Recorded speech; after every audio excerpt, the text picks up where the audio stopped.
Il était le dernier grand pharaon d'Égypte. Mais pendant 3000 ans, une question est restée sans réponse. Ramsès III a-t-il été assassiné? Sa momie ne révélait aucune blessure visible, jusqu'à ce qu'en 2012, un scanner change tout. Sous les bandages de sa gorge, les chercheurs découvrent une entaille profonde de 7 cm, tranchant la trachée d'un seul coup. La mort fut instantanée. Le grand pharaon n'est pas mort de maladie. Il a été égorgé. Mais par qui? Et pourquoi?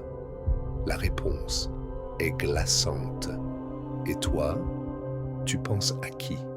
Qui voulait la mort de Ramsès III? La réponse venait de son propre palais, de son harem.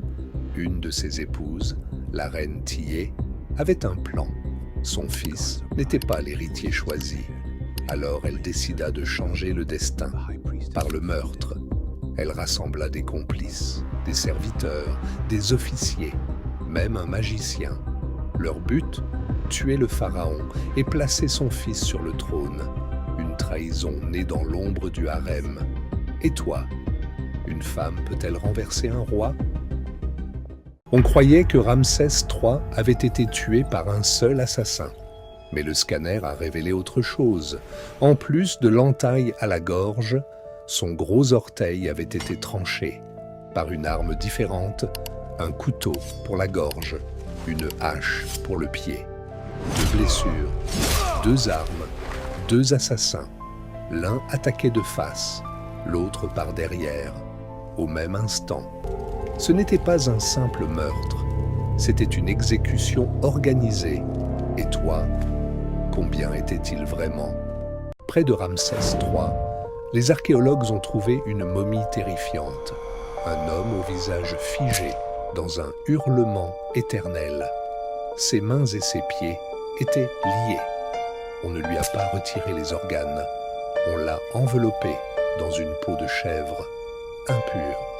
Une sépulture de honte pour l'empêcher d'atteindre l'au-delà. Pendant des siècles, son identité resta un mystère. Puis, l'ADN parla. Cet homme était le fils de Ramsès III, le prince Pentaweret, le fils qui avait comploté contre son propre père. Et toi, méritait-il ce sort? Après la mort de Ramsès III, vint l'heure du jugement. Son héritier légitime, Ramsès IV, avait survécu, et il traqua tous les conspirateurs.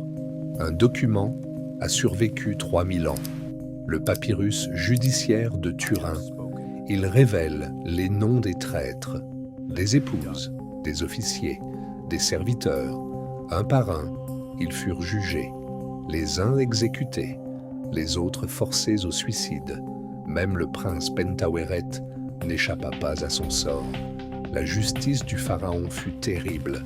Et toi, la punition était-elle méritée?